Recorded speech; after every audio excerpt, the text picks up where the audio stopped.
Are you using social media, or is it using you? Every time you open an app, it feels like you're making a choice. You decide what to watch, what to like, what to share. But behind the screen, every scroll, every pause, every tap is being tracked, measured, and fed into an invisible system designed to know you better than you know yourself.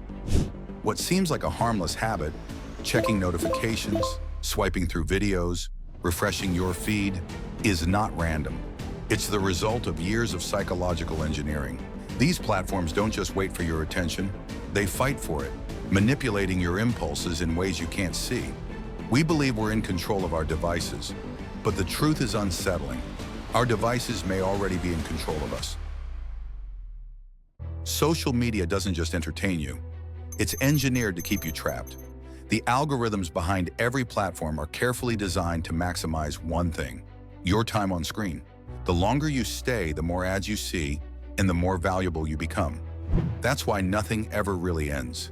Videos autoplay the moment one finishes, and notifications arrive just when you're about to put your phone down. Every design choice is intentional, crafted to make leaving harder than staying. Psychologists call it the dopamine loop, the same chemical hit that gamblers feel when pulling the lever of a slot machine. A like on your post, a comment from a stranger, a new follower. Each one triggers a tiny surge of pleasure in your brain, and just like a casino, the reward is unpredictable. Sometimes you get a flood of engagement, sometimes nothing at all. That unpredictability is what makes it irresistible, keeping you hooked in the hope that the next swipe, the next refresh, will bring something exciting. It may look like harmless fun, but the mechanics mirror some of the most addictive systems humanity has ever created. Social media isn't just competing for your attention. It's exploiting the very wiring of your brain. Oil built the industrial age, but attention builds the digital one. The richest companies in history no longer sell steel, oil, or cars. They sell your focus. Every second you linger on a screen is money in their pocket. That's why social media platforms are free, because you are not the customer, you are the product. What looks like harmless scrolling is, in reality, an invisible transaction. Your clicks, likes, searches, even the moments you pause before swiping away, are collected and fed into vast databases. From this, the platforms construct digital profiles so precise they can predict what you'll buy, how you'll vote, and when you're most vulnerable to persuasion. These profiles are then auctioned off to advertisers in real time, turning your private life into a billion-dollar marketplace. And it doesn't stop at advertising. By controlling the flow of information, what you see, what you don't, and how it's framed, these companies shape not just your spending habits, but your worldview. The same system that sells you shoes can also sway elections and nudge entire societies in directions no one voted for. This is the essence of surveillance capitalism. You are not the customer, you are the raw material. Platforms extract the most private aspects of your life, turn them into data points, and sell them as products. Unlike traditional industries that sell goods, social media's core product is human experience itself. What you believe, how you behave, and the choices you make are subtly shaped and monetized. In this world, privacy isn't lost all at once. It's traded away piece by piece in exchange for convenience and connection. Social media doesn't just reflect the world back to us, it carefully edits what we see and what we don't. Algorithms prioritize content that confirms our existing beliefs, creating echo chambers where opposing views are filtered out. This isn't accidental, it's the byproduct of a system designed to keep us engaged. Controversy, outrage, and confirmation bias all keep people scrolling longer, and the longer we stay, the more valuable we become.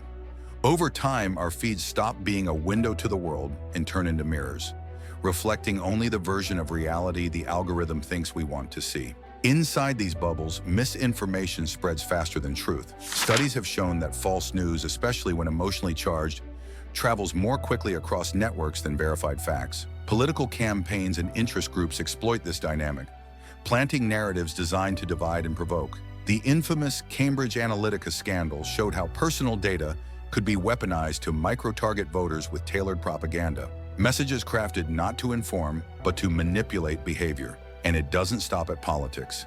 Every suggested video, every trending topic, every ad that appears in your feed is a subtle nudge, steering you toward what to buy, what to believe, even how to feel. The platforms claim they're just giving you content you'll enjoy.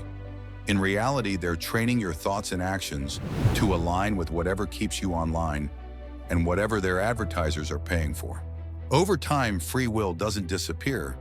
It just becomes harder to tell where your choices end and the algorithm's influence begins.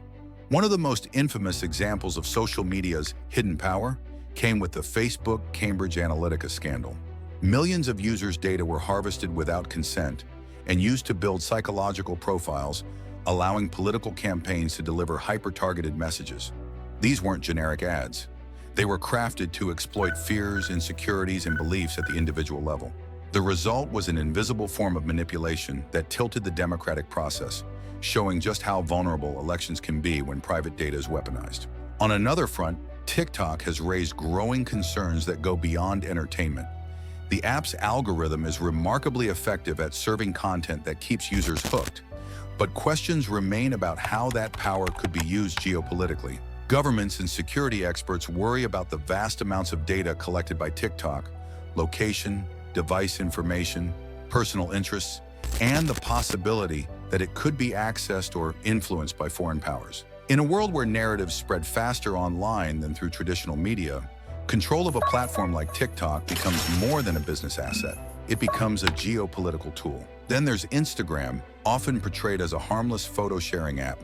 But beneath the filters lies a darker reality. Numerous studies have shown its impact on mental health, especially among teenagers. The endless comparisons, the pressure to appear perfect, and the subtle validation through likes and comments create a breeding ground for anxiety, depression, and body image issues. Internal research from Meta itself revealed that Instagram worsened self-esteem issues for a significant percentage of teenage girls. Yet despite knowing the harm, the platform continued to prioritize engagement over well-being. Together, these cases show how social media's influence extends far beyond entertainment. It can shape politics, challenge global power structures, and even reach into the private struggles of our minds. The platforms may look harmless on the surface, but beneath lies a machinery with the ability to shape societies. The consequences of this system are everywhere, yet often invisible until they hit us directly.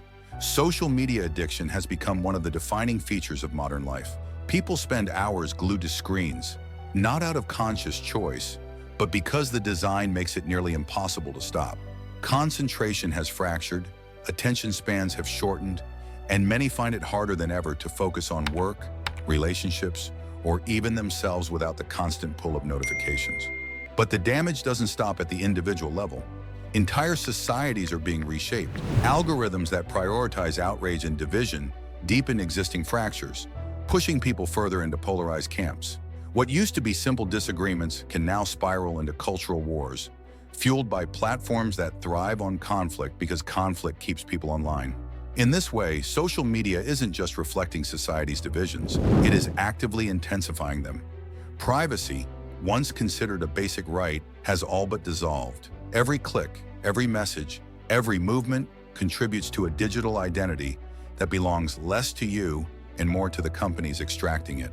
The loss of privacy also means a loss of autonomy. When your choices, preferences, and beliefs are influenced by invisible forces, how much of your identity is truly your own? And these effects spill into the real world in profound ways. The rise in anxiety, depression, and loneliness has been tied to social media use, particularly among young people. Protests, riots, and political unrest have been amplified and accelerated through online platforms. From the mental health crisis of teenagers comparing themselves to impossible standards, to the destabilization of democracies under waves of misinformation, the digital world has real consequences that shape our physical reality. We know social media is addictive. We know it harvests our data, manipulates our choices, and drains our time. Yet most of us can't walk away. These platforms are too woven into our lives, how we work, connect, and even see ourselves. That's the real trap. To leave feels like isolation. To stay means surrendering control. Social media isn't just entertainment anymore, it's the infrastructure of modern life. And so the question remains, if these platforms already know us better than we know ourselves, how much of our future do we really control?